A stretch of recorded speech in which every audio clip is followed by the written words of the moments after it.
দেখবেন যখন গোসল করা হয় আলতো আলতো ভাবে তার শরীর মেসেজ করে ধুতে হয়, জোরে চাপ দেওয়া তার নিষেধ। ধীরে ধীরে ধীরে ধীরে তার গোসল করানোর নিয়ম। পানি ঠান্ডা দিতে হয় না, কুসুম কুসুম গরম পানি দিতে হয়। কুসুম কুসুম গরম পানি দিয়ে তার গোসল করানো হয়, বড়ই পাতা দেওয়া হয়। আহা, পৃথিবীর বড় বড় রাজা বাদশারা চলে গেল, তাদের কবরের চিহ্ন অনেকের হারিয়ে গেছে, কবরের মাটি পর্যন্ত হারিয়ে গেছে। তাদের রাজত্বের সীমানা আজ দুনিয়াতে নাই রে। তাদের সম্পদের অহংকার আজকে দুনিয়ায় নাই, স্বর্ণ সামন্ত তাদের বাঁচায় রাখতে পারে নাই। মানুষ আমরা বেহুশ, সবাইকে আল্লাহর দরবারে চলে যেতে হবে। আল্লাহ বলেন ইন্না, নিশ্চয়, লিল্লাহি, আমরা আল্লাহর জন্য, ওয়া ইন্না ইলাইহি রাজিউন, আমরা আল্লাহর দিকে সবাই ফিরে চলে যাব। আল্লাহর কাছে সবাই ফিরে চলে যাব। 8,000 মুসলমান, আল্লাহর নবী বলতেছেন যখন গোসল করাইয়া খাটিয়ার মধ্যে করে কাফন দাফন পরায় নিয়ে যাওয়া হয়, রূহ কান্দার বলে সন্তান তোমার জন্য সুদ ঘুষ মানি নাই, দুনিয়ার মানুষের হক নষ্ট করে দিয়ে তোমার জন্য জমি জমা করছি। ছেলেরা মেয়েরা আজকে আমার এত তাড়াতাড়ি কবর দাও। নবীজি বলেন আয়েশা রে, মানুষের জীবনের কঠিন সময়টা হলো এই সময়, যখন কবরে নামানো হয় লোকটা তখন রূহটা ভাবতে থাকে আমার কবরে বুঝি আমার সঙ্গী যাবে। দুইজনে কবরে নামাইয়া কবর থেকে যখন উঠে চলে আসে তখন রূহ কাঁদতে থাকে, সন্তানদারে আমরা একা ফালায় যাইব না, কবরের জিন্দেগি বড় কঠিন, এই পথে আমি একা একা রওনা, আমার সঙ্গী কেউ নাই। দুনিয়ার জেলখানায় বন্দী হইলে চেয়ারম্যান, মেম্বার, ওসিডি, সিএসপি, নেতা কর্মী দিয়া, উকিল মুক্তার দিয়া তারা সারানোর ব্যবস্থা করা হয়। কিন্তু কবরের জেলখানায় যদি নেওয়া হয়, কে সারাবে, কে দেখতে আসবে সেদিন? আমার রাসূল ছাড়া আর কোন গতি নাই। কথা কোন ঠিক কিনা? কবরে যেই দিন আপনি একা, কেউ নাই, সেই দিন সন্তানরা কেঁদে কেঁদে কবরের পাশ থেকে বিদায় জানাই চলে গেল। ভাই বিরাদাররা বিদায় জানাইল, বন্ধুরা আপনার কবর দিয়ে চলে যায়, তারা চা নাস্তা করবে, হাসি তামাশা করবে, গল্প গুজবে, তারা ব্যস্ত হয়ে যাবে। সন্তান 2-3 দিন কাঁদবে, স্ত্রী 2-1 মাস কাঁদবে, মা হয়তো সারা জীবন কাঁদতে থাকবে, বাবা হয়তো জীবনের শেষ সময় পর্যন্ত আপনার চিন্তায় কাঁদতে থাকবে। দুনিয়ার মানুষ আপনাকে একদিন বলে যাবে, কিন্তু নবীর কদমের গোলামি যদি করে যান, আল্লাহর নবী ডাক দেয়া বলেন উম্মত সবাই ভুললে আমি নবী ভুলবো না, আমি নবী ভুলবো না, সবাই ভুলে যাবে রে, আমি নবী ভুলবো না। আপনার কবরে রাসূল দেখার জন্য আসবে, কবরে দেখার জন্য আসবে, আমার উম্মত কেমন আছে দেখে আসি। যদি রাসূলের গোলামি করে যান, দুনিয়ার আখিরাত আপনার জন্য ধন্য হয়ে যাবে। আল্লাহর নবী বলতেছেন উম্মত রে, তোমরা বান্দারে কবরস্থ করিয়া তাড়াহুড়া করে কবর থেকে তোমরা চলে আসবে না। আল্লাহর নবী কবরস্থ করার পরে কবরের পাশে নবীজি দাঁড়ায় থাকতেন, বসে থাকতেন। আল্লাহর নবী বসে বসে তাসবিহ পড়তেন। আল্লাহর নবী ডাক দিয়ে বলেন উম্মত তোমরা কবরস্থ করার পরে তাড়াহুড়া করে তোমরা চলে আসবে না, তোমার ভাইয়ের কবরের কাছে তোমরা দাঁড়ায় থাকবা। ইস্তাগফিরু লিআখিকুম হাদিসের পরিভাষায় নবী হুকুম করলেন তোমরা তোমার ভাইয়ের জন্য ইস্তেগফার করতে থাকবা। অনেক মানুষ আছে দেখবেন কবরস্থ করার পরে বলে তাড়াতাড়ি চলে যান, সরে চলে যান, কবরের পাশে আর থাকবেন না, চলে যান। না না, এদের কথা শুনবেন না, এরা বেদাতি। কবরের পাশে কিছু সময় দাঁড়াবেন, কোরআন শরীফ থেকে তেলাওয়াত করতে থাকবেন, কিছু সময় তাসবিহ পড়তে থাকবেন, দুরূদ শরীফের আওয়াজ দিবেন। কবর বড় কঠিন জায়গা, বড় কঠিন জায়গা। আল্লাহর হাবিব ডাক দিয়ে বলতেছে মাত্র কবর থেকে তাড়াহুড়া করে চলে আসবা না। একটা উট জবাই দেওয়ার পরে এই উটটাকে সিলানোর পরে চামড়া সিলাইয়া গোশত বানাইয়া বন্টন করতে যে সময়ের দরকার তোমার ভাইয়ের কবরের পাশে, সেই সময়টুকু পর্যন্ত তোমরা দাঁড়ায় জিকির করো, কোরআন শরীফ পড়তে থাকো, দুরূদ শরীফ পড়তে থাকো, ইস্তাগফিরু লিআখিকুম, তোমার ভাইয়ের কবরের পাশে দাঁড়ায় ইস্তিগফার করতে থাকো। কারণ কিছু সময় পরে মুনকার নাকির আসবে, মুনকার নাকির আসিয়া প্রশ্ন তুলবে, রাব্বুকা ওয়া দীনুকা মা কুনতা তাকুলু ফিহা কাযার রাসূল। তিনটা প্রশ্নের জবাব যদি কেউ দিতে না পারে তার কবরের জিন্দেগি বড় কঠিন,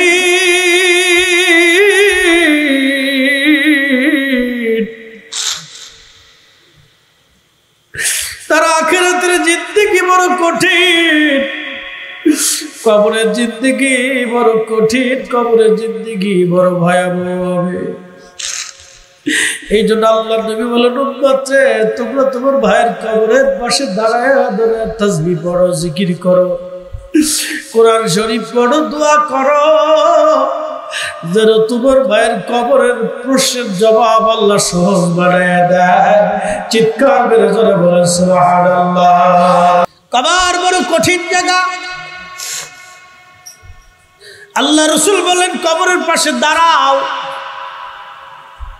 নাহাইতুকুম আন জিয়ারাতিল কুবুর, কবর জিয়ারত আগে আমি নিষেধ করতাম, ফাজুরুহা, এখন আর নিষেধ করি না, তোমরা কবরের পাশে যাও, জিয়ারত করো, জিয়ারত করো, কবরের পাশে দাঁড়াও। কবরের পাশে দাঁড়াইলে তোমার দুইটা লাভ হবে, একটা আখিরাতের কথা মনে হবে, দুই নম্বর তোমার দিল পাথরের মতো যদি শক্ত হয়, কবরস্থানে কবরের পাশে দাঁড়াইলে মোমের মতো নরম হয়ে যাবে। একবার জোরে বলা যাবে কি সুবহানাল্লাহ। এই জন্য কবরের পাশে যাবেন, বাবা মার কবরের পাশে দাঁড়াবেন, পূর্বপুরুষের কবরের পাশে দাঁড়াবেন। যদি পারেন রাত্রিবেলা আসবেন, রাতে রাতে ভূতে ধরবে না, প্রয়োজনে ভূতরে আপনি ধরে বাড়ি নিয়ে আসবেন। কি পারবেন না? কি কর ভূতরে ডরানো করে, ভূতরে দৌড়ে বাড়ি নিয়ে আসবে, ভূতের ডরে যাবেন না, ভয় নাই, কবরের পাশে যাবেন রাত্রে। আল্লাহ রসুলের আদত ছিল যদি কোনোদিন মদিনাতে যান দেখবেন আল্লাহর হাবিব যেখানে ঘুমায় রওজা শরীফ, এখানেই ছিল নবীজির হুজরা মুবারক। বাম পাশে ইমাম জিবরাইল, সামনের দরজা দিয়ে বের হয়ে আমার নবীজি, বামে দেখবেন জান্নাতুল বাকি, সাহাবীদের কবর। আহা, নবীজি তাহাজ্জুদের সময় হেঁটে হেঁটে চলে যাইতেন। আম্মা যারা আয়েশা বলেন আমি বিছানাতে হাত দিয়ে দেখি নবী নাই, চিন্তা করলাম রাসূল বুঝি অন্য কোন বিবির ঘরে গেলেন কিনা। কারণ মেয়েদের আদত, মেয়েদের একটা অভ্যাস আছে, কারো স্ত্রী যদি দুইজন হয় তাহলে এক স্ত্রী সন্দেহ করে ওই বিবিরই মনে হয় টাকা পয়সা বেশি দেয়, আর ওইজন সন্দেহ করে এরে বুঝি পয়সা করি কাপড় চোপড় বেশি দেয়। দেখবেন এই কারণে ঘরের মধ্যে আর সুখ পাওয়া যায় না। এই জন্য কবি লিখছেন শোক নাহি রে শোক পরাণের পাখি, নতুন করে বিয়ে করে চট্টগ্রাম থাকি, আমার সুখ নাই রে। বেশি বেশি করে কবরের পাশে যাবেন, যদি সম্ভব হয় রাত্রিবেলা যাবেন, রাতের আধারে শেষ রাত্রে ফজরের সময় যাবেন, অথবা সন্ধ্যা রাত্রে যাবেন।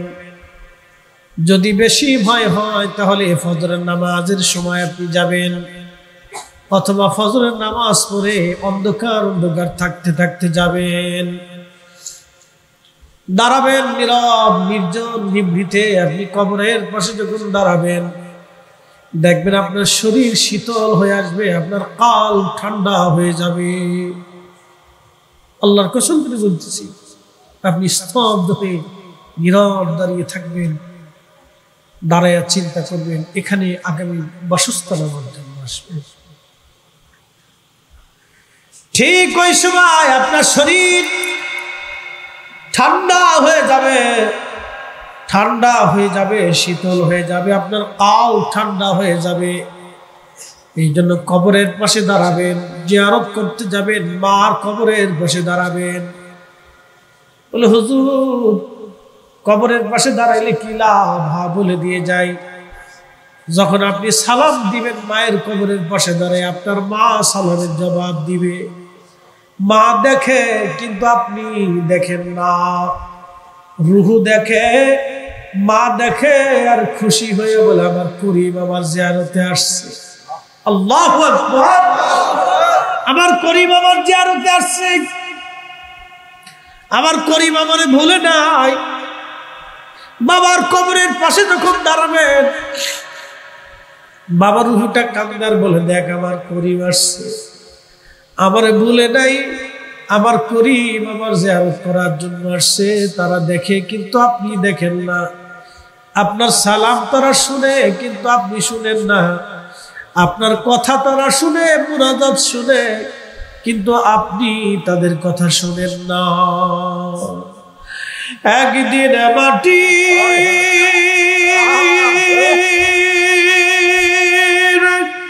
ভিতরে হবে ঘরে, গোনা কেন বান্ধ দালান ঘর।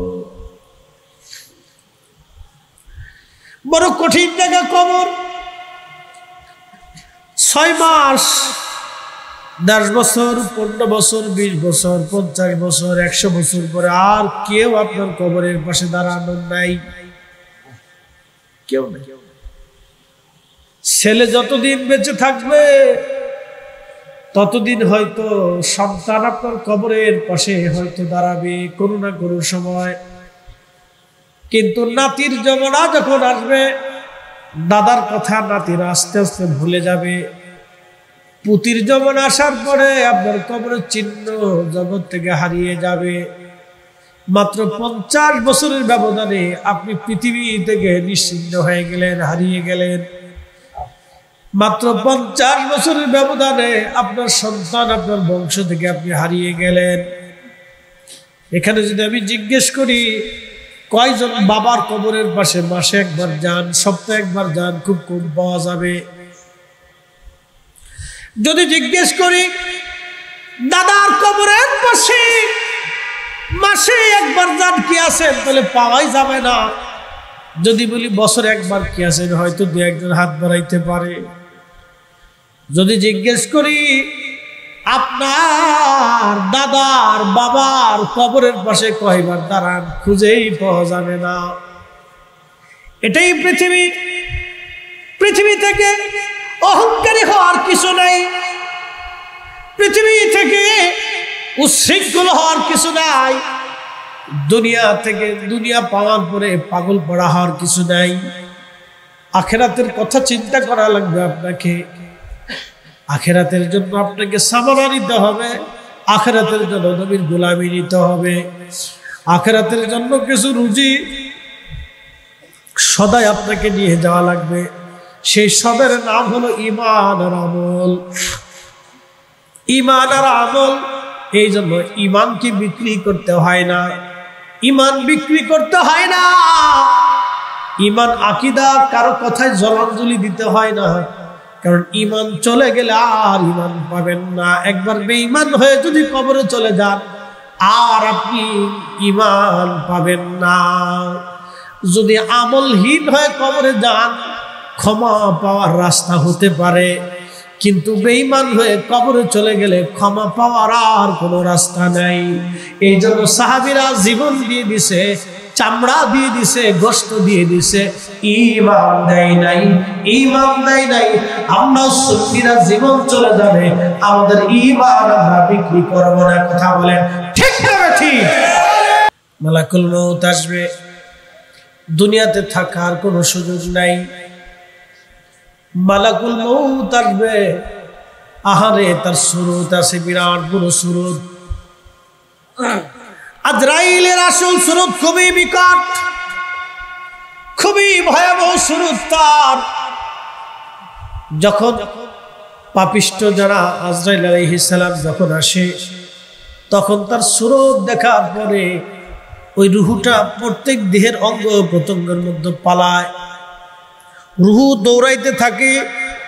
একবার পায়ের পৃষ্ঠদেশে যায়, আঙ্গুলের মাথায় আসে, পালানোর চেষ্টা করে, সে দৌড়ায় দৌড়ায়, মৃত্যুর যন্ত্রণা তখন বাড়তে থাকে, কঠিন হতে থাকে মৃত্যু। কত কঠিন মৃত্যু!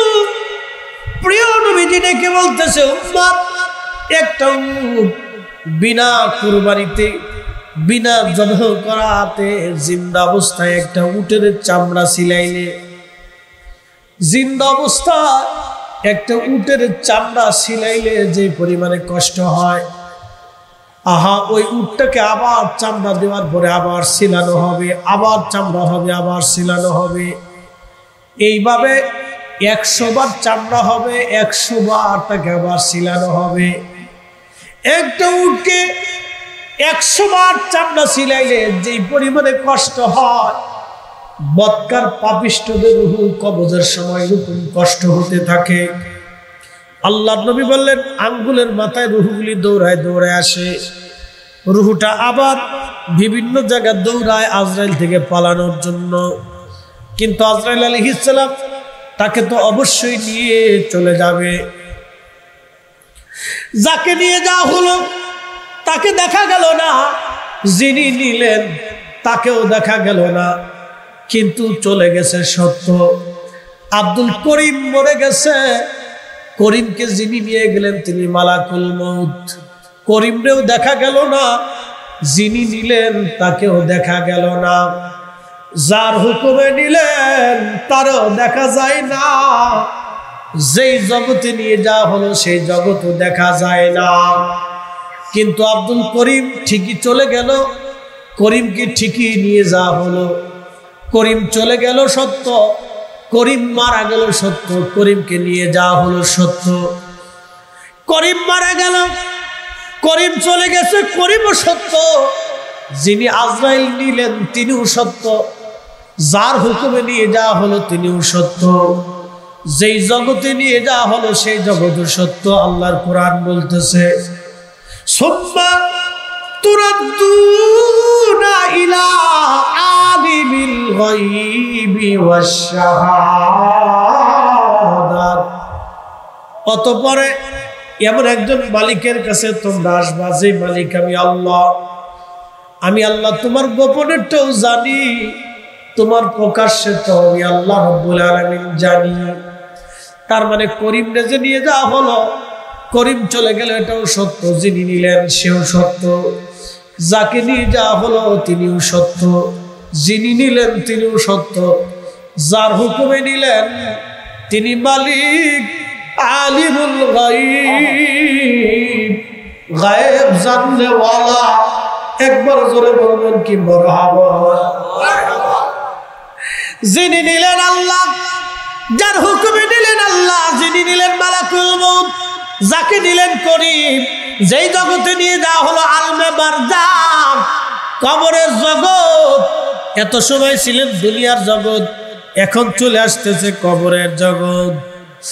আল্লাহ রাসূল বললেন, একটা উটকে 100 বার চামড়া ছিলাইলে যে পরিমাণে যন্ত্রণা হয়, কাফির আর বেঈমানদের মৃত্যু এরকম ভয়াবহ কষ্ট হতে থাকে।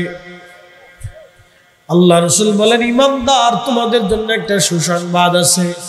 সুসংবাদ হলো, যখন নবীর গোলাম, আল্লাহর গোলাম যখন মারা যায়, তখন জিবরাইল আলাইহিস সালাম সুন্দর সুরত নিয়ে আজরাইল আসে। আজরাইলকে দেখলে, মালাকুল মউতকে দেখলে ডর হয় না। তখন মালাকুল মউত ডাক দেয়, ইয়া আইয়াতুহান নাফসুল মুতমাইন্না তুরজিই ইলা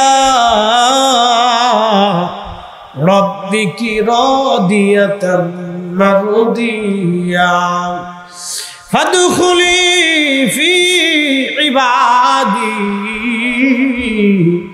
ওয়াদখুলি জান্নাতি।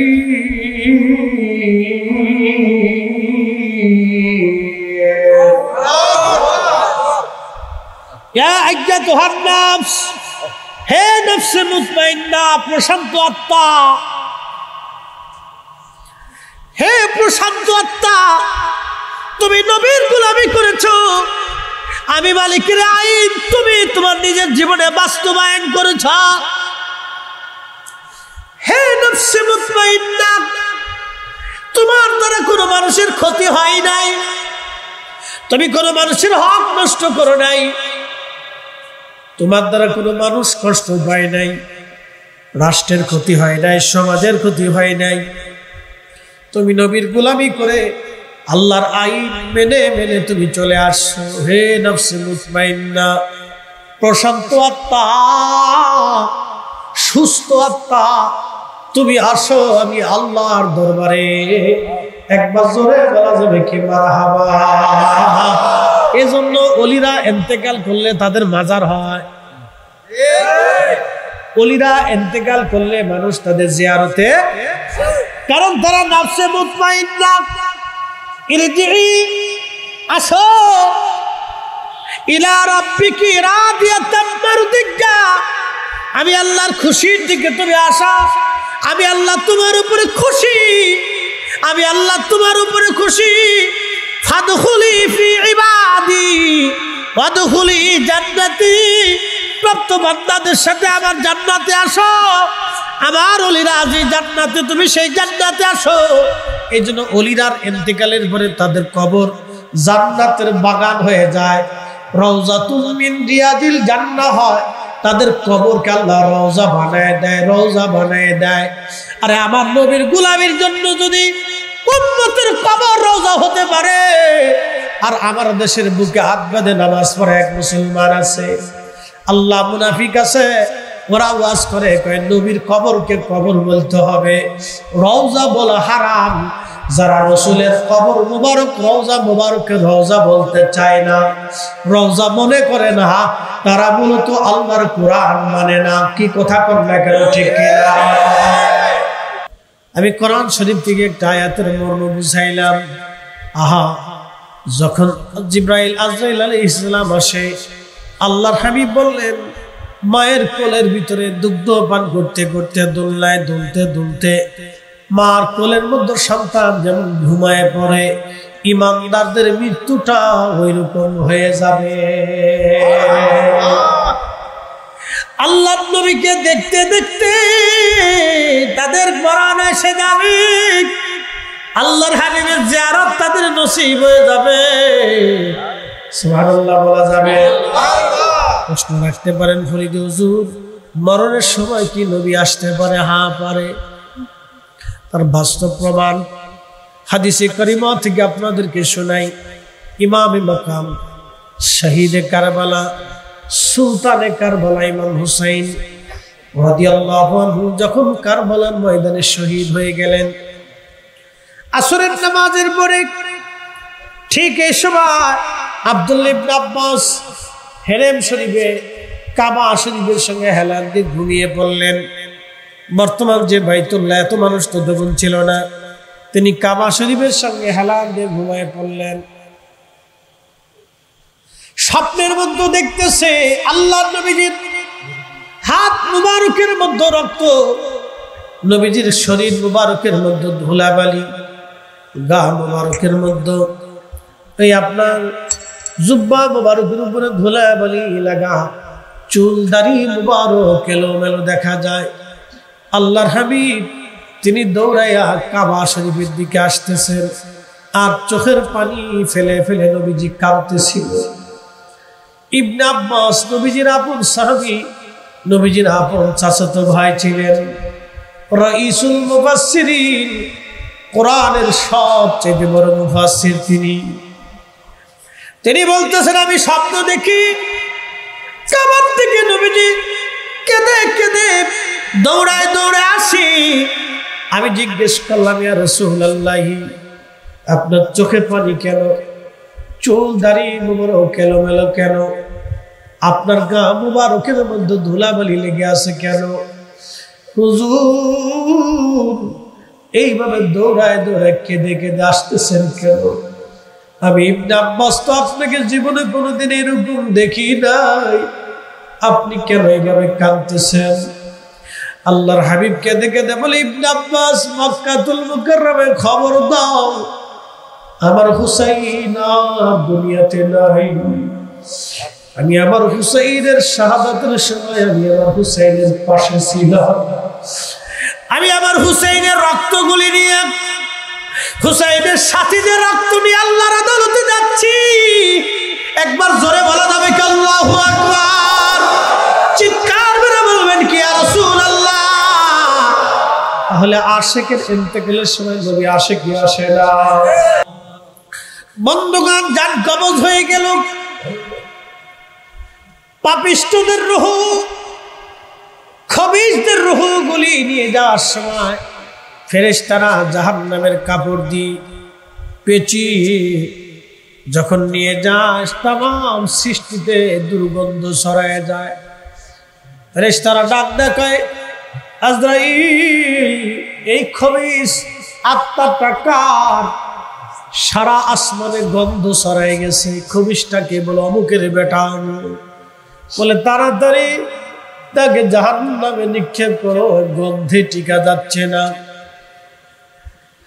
আর যখন ইমানদারের রূহগুলি নিয়ে যাওয়া হয়, সারা আসমান জগতে সুগন্ধ ছড়ায় যায়। ফেরেশতারা ডাক দেখে, আজরাইল, এই নফসে মুতমাইন্নের অধিকারী কে? কোন ব্যক্তি যার সুগন্ধ তামাম আসমান জগতে ছড়ায় গেল? তখন আজরাইল বলতেছে, অমুকের বেটা অমুক। বলে তাড়াতাড়ি তাকে জান্নাতে নিয়ে যাও। বন্ধুগণ আমার, এরপরে বান্দার ইন্তেকালের পরে তার কবরস্থ করার জন্য কবর খনন করা হয়। আহা, রুহু যদি বদকার হয়, রুহুটা কাঁদতে থাকে আর বলে, সন্তানরা রে, আমার এত তাড়াতাড়ি কবরস্থ করো না, আমার কবরটা জাহান্নামের টুকরা হয়ে গেছে। সন্তান মানে না, আত্মীয় স্বজন বোঝে না, গ্রামবাসী কেউ আর রাখতে চায় না। যত বড় ধনী হোক, মরে যাওয়ার সঙ্গে সঙ্গে ঘর থেকে বের করে নিয়ে উঠানে নিয়ে চলে আসে। কত জমিদারি, বাহাদুরি,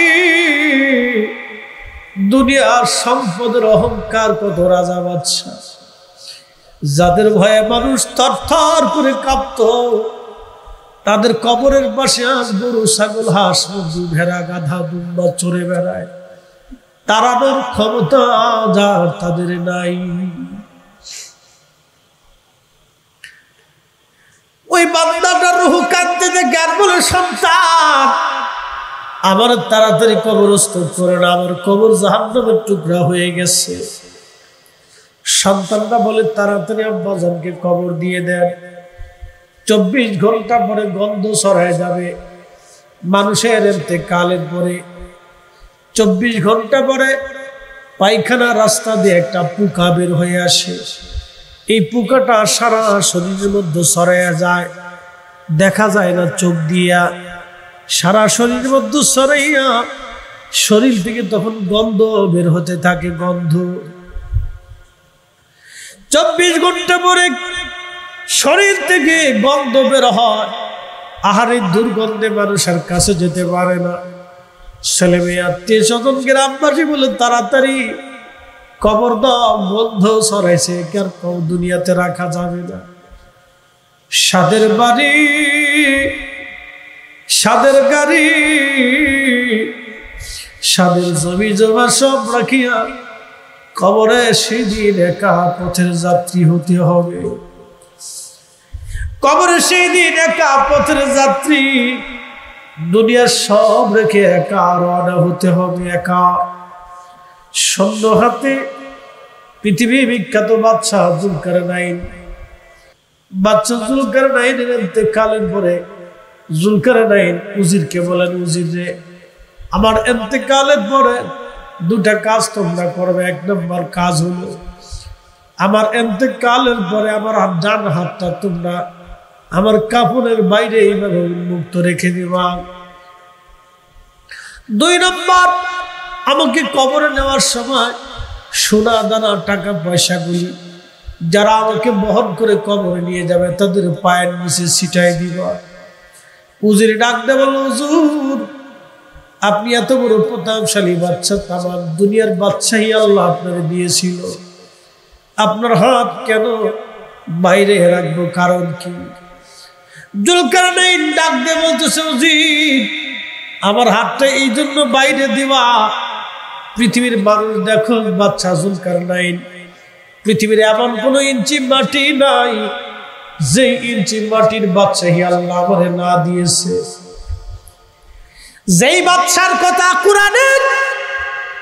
কোরআন শরীফে যার কথা আসছে, পৃথিবী জুড়া বাদশাহী দিয়েছিলেন।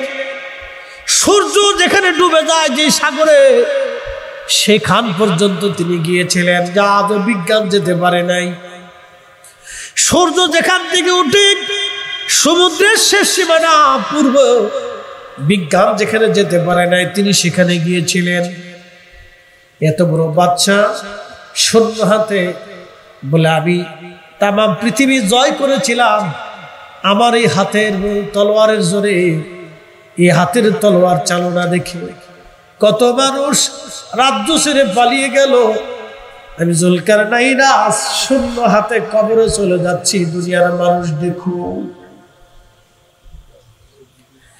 তামাম পৃথিবীর বাচ্চা হওয়ার জন্য আমি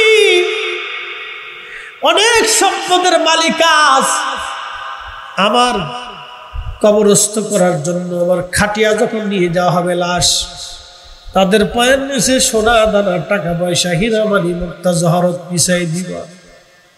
দুনিয়ার মানুষ বুঝুক এই সোনা দানা টাকা পয়সা দিয়ে বাদশা জুলকারনাইনকে দুনিয়াতে রাখা যায় নাই। যদি সোনা দানা টাকা পয়সা দিয়ে মানুষকে দুনিয়াতে রাখা যাইতো তাহলে জুলকারনাইন কবরে যাওয়া লাগতো না। মানুষ এটা বুঝুক, সোনা দানা টাকা পয়সা জুলকারনাইনের হায়াত দেয় নাই। আল্লাহর নবী বললেন, কবরে নিয়ে যাওয়া হয়, গোসল করানো হয়, তখন রূহটা কাঁদতে থাকে। ইয়া আইয়ুহাল্লাযীনা আমানু লা তুলহিকুম আমওয়ালুকুম ওয়ালা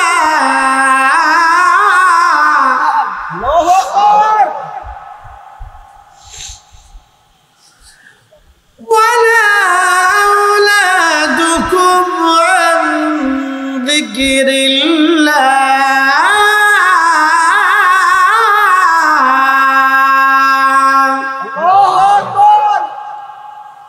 কোরআন শরীফ আল্লাহ বললেন, হে ইমানদার, ইমানওয়ালা তোমরা শোনো, লা তুলহিকুম আমওয়ালুকুম, সম্পদের মোহে পড়ে, অর্থের মোহে পড়ে তুমি তোমার ইমানকে জলাঞ্জলি দিও না। অর্থের মোহে পড়ে তুমি তোমার আমলের জলাঞ্জলি দিও না। লা তুলহিকুম আমওয়ালুকুম ওয়ালা আওলাদুকুম, সন্তানের প্রেমে পড়ে, সন্তানের ভালোবাসায় পড়ে তোমরা আমি আল্লাহর জিকির থেকে নিজেকে গাফেল করিও না। আমি আল্লাহর স্মরণ থেকে তুমি মাহরুম হইও না। ক্ষমা করবেন, আমার দেশে কে কোন রাজনীতি করেন আমি জানি না।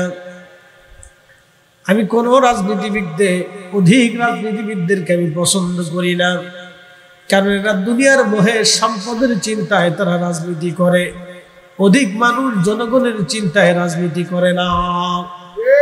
যদি সবাই জনগণের চিন্তায় রাজনীতি করত তাহলে আমার দেশের গরিব মানুষ আর গরিব থাকতো না। কথা বলেন ঠিক কিনা? কে কোনটা করেন আমি জানি না, সেটা আপনার ইচ্ছা, কিন্তু আমি অধিক রাজনীতিবিদদেরকে পছন্দ করি না। এটা আমার ঘৃণার পাত্র। এটা বেশিরভাগ দুনিয়ার মোহে থাকে। খুব মনোযোগ দিবেন। আহা, আল্লাহর কোরআন বলতেছে দুনিয়ার সম্পদ আর সন্তানের প্রেমে পড়ে তোমরা আমি আল্লাহর জিকির থেকে গাফিল হইও না।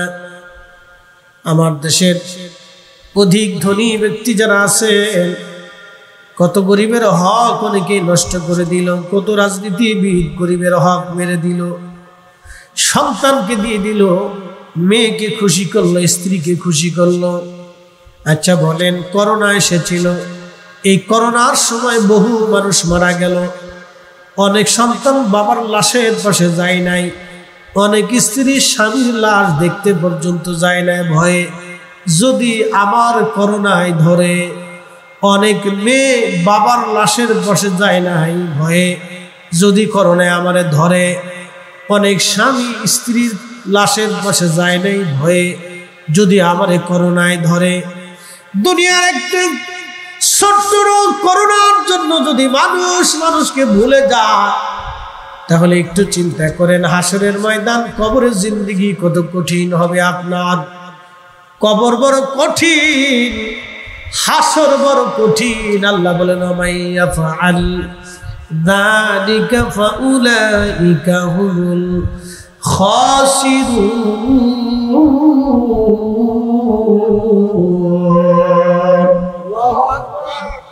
যদি তুমি সন্তান আর সম্পদের মোহে পড়ে আল্লাহকে ভুলো, তাহলে তুমি মহা ক্ষতির মধ্যে পড়ে যাবা।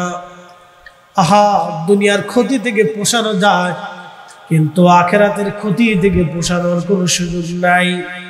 এই জন্য বুকামি করবেন না। যারা সন্তানের চিন্তায়, ব্যবসা বাণিজ্যের চিন্তায় 2 নম্বরই করে, তারা বুকা।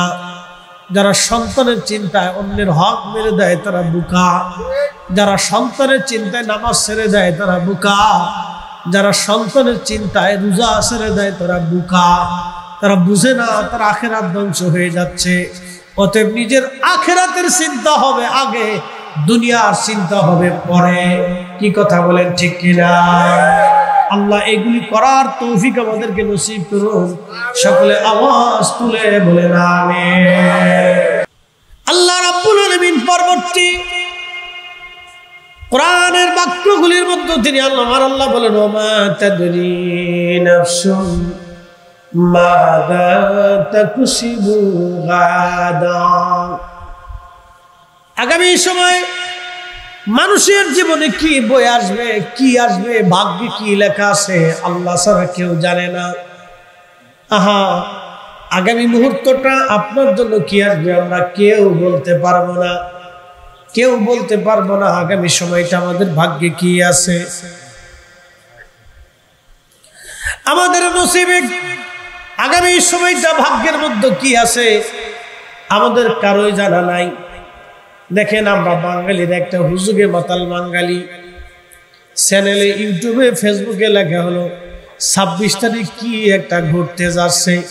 আমার দেশের মানুষ 26 তারিখ নিয়ে পাগল হয়ে গেছে। আমি মনে করি 26 তারিখে কিছুই হবে না, আমার দেশের কিছু পোলাপান বিয়ে করবে, স্যার, আর কিছুই না। কিছু মানুষ মারা যাবে, কিছু মানুষ দুনিয়াতে আসবে। কোরআন বলতেছে ওয়ামা তাদরি নাফসুন মাযা তাকসিবু গাদা। এই জন্য কোনো গণকের কথা বিশ্বাস করা যাবে না, কোনো গণকের কথা বিশ্বাস করা যাবে না। যদি গণক বলে আপনার বিপদ আছে, বিশ্বাস করা যাবে না, কারণ এইগুলি সব ভ্রান্ত কথা। আল্লাহ বলতেছেন বান্দার ভাগ্যের মধ্যে কি লেখা আছে আল্লাহ ছাড়া কেউ জানে না। গণক যদি বলে তোমার ভাগ্যে এটা আছে, গণকের হাত ধরে বলবেন বেটা তোর নিজের ভাগ্য আগে গণনা করে দেখ, আগে একটা থাপ্পড় মেরে দিয়ে বলবেন বেটা এই যে থাপ্পড় যে তোরে মারবো তুই আগে 5 দিন আগে এটা কেন গণনা করে তুই বুঝতে পারিস নি যে আজকে তোরে থাপ্পড় মারবো। গণকের কথা বিশ্বাস করবেন না। 26 তারিখ কি হবে এটা আমাদের হাতের মধ্যে নাই, এটা আমার রবের হাতে। আল্লাহ রাব্বুল আলামিন আরশে মুআল্লা সৃষ্টি করলেন, আরশে মুআল্লা সৃষ্টি করার পরে আল্লাহ কুরসি সৃষ্টি করলেন, কুরসি সৃষ্টি করার পরে আমার আল্লাহ লৌহ কলম সৃষ্টি করলেন। কলমকে বললেন কলম তুমি লেখো। কলম ডাক দিয়ে বলে ইয়া রাব্বি কি লিখবো? আল্লাহ বলেন উক্তুব মাকাদিরাল খালক, তুমি সৃষ্টির তকদির লিখতে থাকো। একটা বিড়ালের ভাগ্যে কি হবে আল্লাহ ছাড়া কেউ জানে না, একটা কুকুরের ভাগ্যে কি আছে আল্লাহ ছাড়া কেউ জানে না, আপনার বাড়ির গরু কি পরিমাণে দুধ দিবে আল্লাহ ছাড়া কেউ জানে না, আগামী মুহূর্তটা আমাদের জন্য কি আসবে আমরা জানি না, আগামীর সকাল পৃথিবীর জন্য কি আসবে আমরা কেউ জানি না, আগামীর সূর্যোদয় বাংলাদেশের জন্য কি হবে আমরা কেউ জানি না।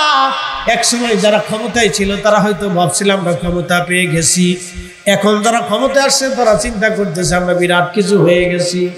আসলে ঘোড়ার ডিম কিছুই না, ক্ষমতা কারো চিরস্থায়ী না, এটা আজকে আছে কালকে নাই, কথা কোন ঠিক কিনা? বিরাট বড় প্রতাপশালী বাদশা, এক পাশে মানুষ মন্ত্রী থাকতো আর এক পাশে জিন মন্ত্রী ছিল তার। সারা পৃথিবীর বাদশাহী আল্লাহ থেকে দিয়েছিলেন, শুধু মানুষের বাদশাহী না জিন জাতির বাদশাহী ছিল। পৃথিবীর মধ্যে জিনদের ভিতরে যত দানব মানব সবার বাদশা আল্লাহ তারে বানিয়েছিলেন। প্রত্যেক পৃথিবীর ইঞ্চি সমুদ্রের শেষ সীমানা পর্যন্ত তিনি বাদশা ছিলেন। 7টা মহাসাগর একসাথে তিনি শাসন করতেন, কারণ সাগরের গভীরে জিনদের বসবাস আছে। পৃথিবীতে জিন যেখানে মানব যেখানে তিনি বাদশা ছিলেন সেখানে। একবার জোরে বলা যাবে আল্লাহু আকবার। হযরত সুলাইমান বিরাট বড় রাজদরবারে বসা, এমন সময় একটা যুবক তার রাজদরবারে বসা ছিল সুদর্শন দেখতে। ইমাম আহমদ ইবনে হাম্বল কিতাবুজ জুহুদের মধ্যে তিনি লেখেন ওই যুবক দেখে হযরত সুলাইমান আলাইহিস সালামের রাজদরবারে যুবক বসা। এমন সময় আজরাইল আলাইহিস সালাতু ওয়াস সালাম ওই রাজদরবারে প্রবেশ করার পরে ওই যুবকের চেহারার দিকে তাকায় আজরাইল তীক্ষ্ণ নজরে তাকায় রয়েছে। মানুষের বেশ ধরে আজরাইল আলাইহিস সালাম গেছেন,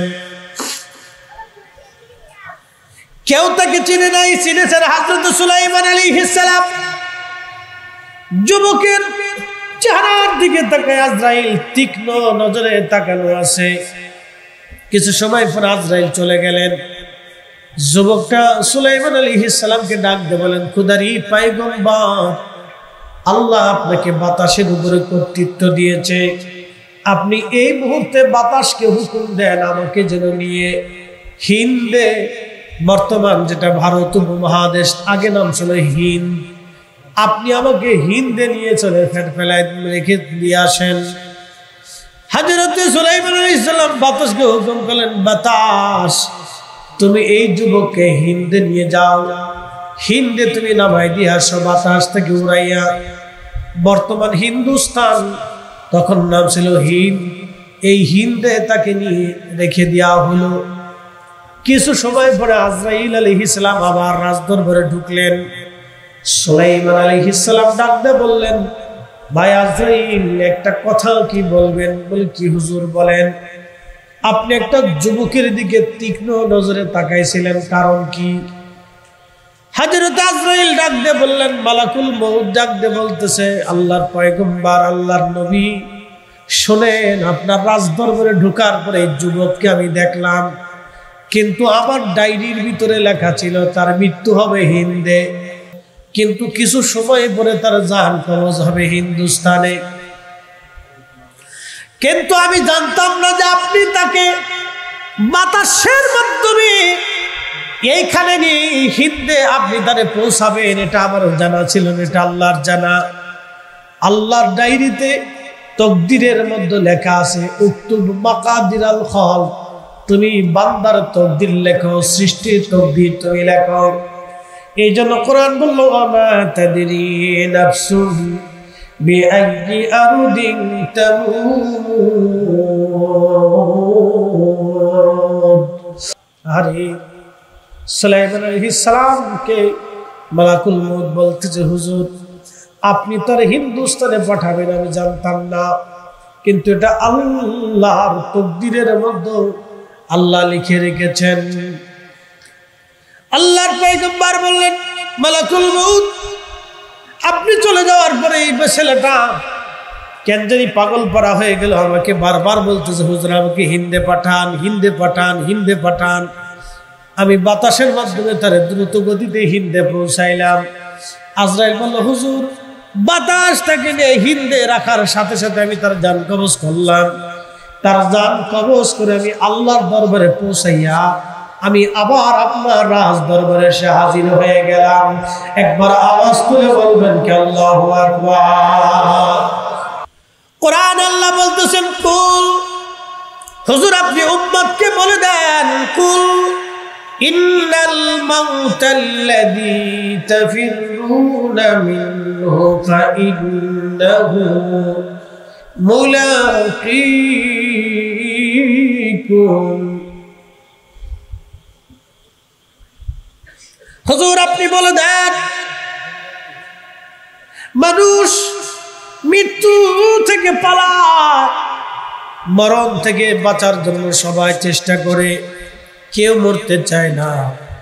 মরণ থেকে সবাই পালানোর চেষ্টা করে। অসুস্থ হলে বাংলাদেশের ডাক্তারের যদি কাজ না হয় ইন্ডিয়ার ডাক্তার দেখানোর জন্য চলে যায়, তাতেও যদি না হয় সিঙ্গাপুরে চলে যায়, তাতেও যদি না হয় তাহলে আমেরিকা চলে যায়, লন্ডন চলে যায়, বড় বড় বিজ্ঞ বিজ্ঞ ডাক্তার দেখানোর জন্য। আচ্ছা বলেন তো, যারা বড় বড় চিকিৎসা বিজ্ঞানে নোবেল জয় করলো তারাও কি দুনিয়াতে বেঁচে আছে?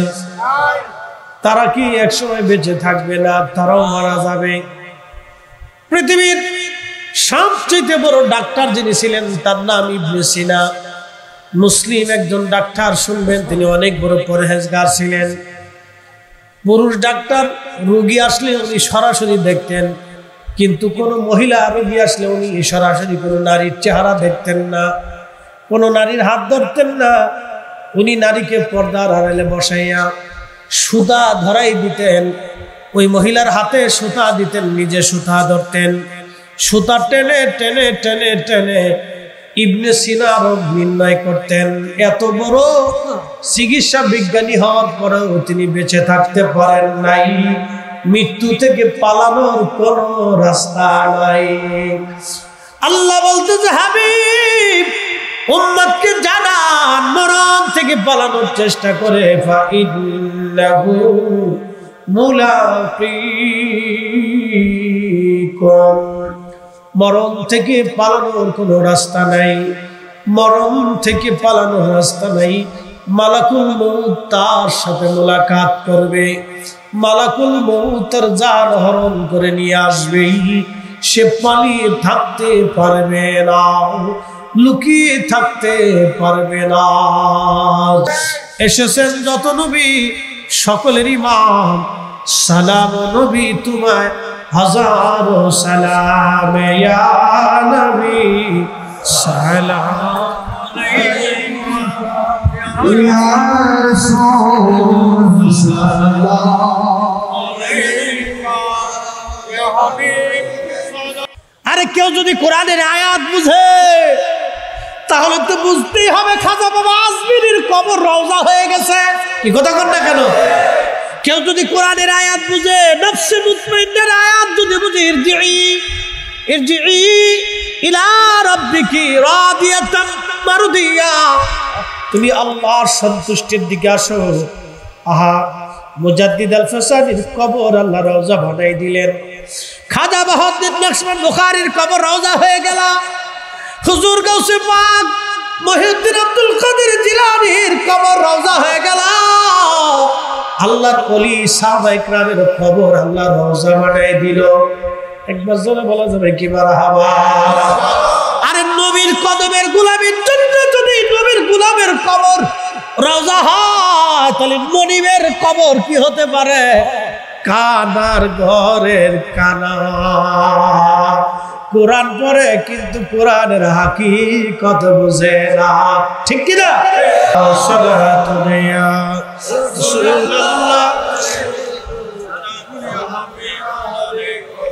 সালাতুন ইয়া রাসূলুল্লাহ,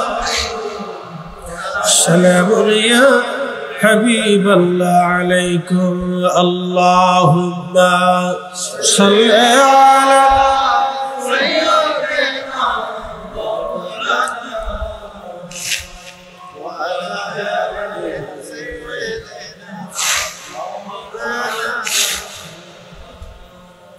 जिंदगी तोर जाए रे फाकी दिया रे सुनारा दो, जिंदगी तोर जाए फाकी दिया। ओ आदाब रे पाग धरिया किसे दारी दरजवा से गुटा चारी सब जारी गिया से करिया रे सुना दो, जिंदगी तो जाए फाकी दिया। अल्लाहुम्मा सल्ली अला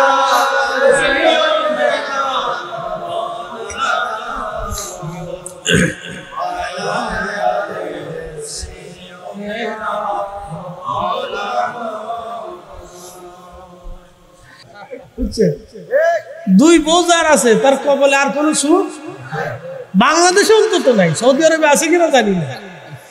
তো সৌদি আরবের একটা গল্প আমাদের আল্লামা শায়েখ মারহুম শহীদ নুরুল ইসলাম ফারুকী সাহেব রাহিমাহুল্লাহ তিনি একটা গল্প বলছিলেন। আল্লাহ ওনার জান্নাতের আলামা কান্দ মাফ করে দিক আল্লাহ।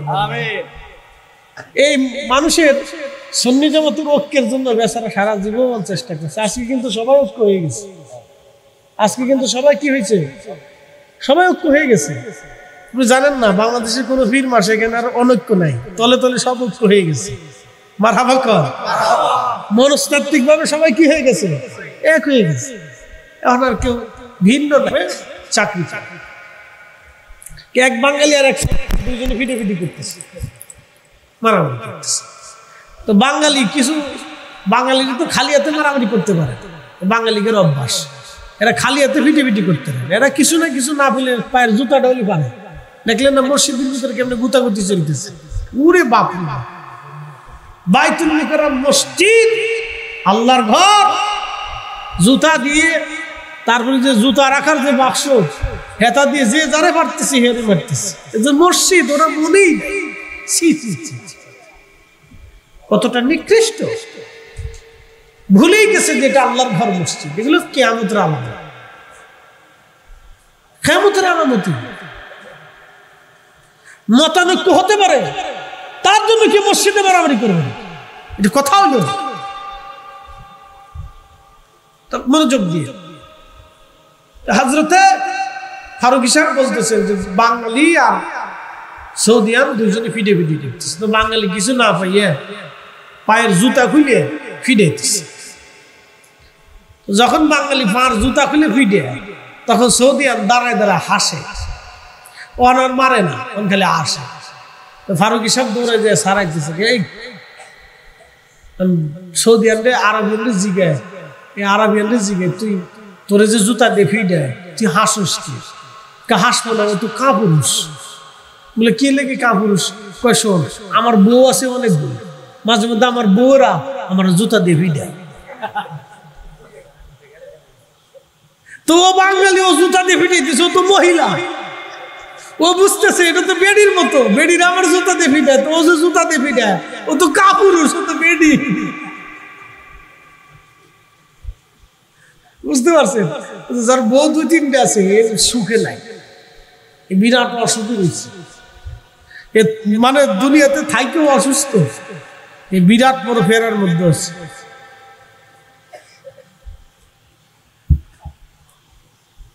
কিন্তু আল্লাহ রসুলের বিবি সাহেবগণ আম্মা জানরা তাহেরা তয়্যিবা ছিলেন, তারা পবিত্র ছিলেন। একসাথে বলবেন না মারহাবা। কিন্তু নারী সুলভ চিন্তা চেতনা এটা আল্লাহ প্রদত্ত, ওনাদের আইব ধরা যাবে, এটা আমাদের জন্য শিক্ষা, এটা আল্লাহ প্রদত্ত, আইব ধরা যাবে। নারী সুলভ মানবীয় যে একটা গুণ আছে, এই গুণের অধিকারী ওনারা ছিলেন, এটা হতে পারে। তা আম্মাজান হাত দিয়ে দেখেন যে রসুল নাই, তো তিনি চিন্তা করলেন হয়তো অন্য কোনো বিবির ঘরে গেছে। তো খোঁজার জন্য উনি বের হয়ে দেখেন না কোনো বিবির ঘরে নাই। তো আল্লাহ রসুল কই গেল? আম্মাজান আয়েশা বলতেছে, আহা আমি দেখলাম জান্নাতুল বাকি থেকে কান্নার আওয়াজ আসতেছে। একসাথে বলবেন না আল্লাহু আকবার। আমার রসুল সেই রাতের আধারে জান্নাতুল বাকির পাশে দাঁড়াইয়া আপনি কাঁদতেছে আর দোয়া করতেছে, আল্লাহ আমার উম্মত এখানে ঘুমাই রয়েছে, তুমি তাদেরকে মাফ করে দাও। চিন্তা করতে আসছে রাত গভীর রজনীতে আল্লাহ নবী জান্নাতুল বাকির পাশে দাঁড়ায় দোয়া করতেছে। প্রিয় উপস্থিতি,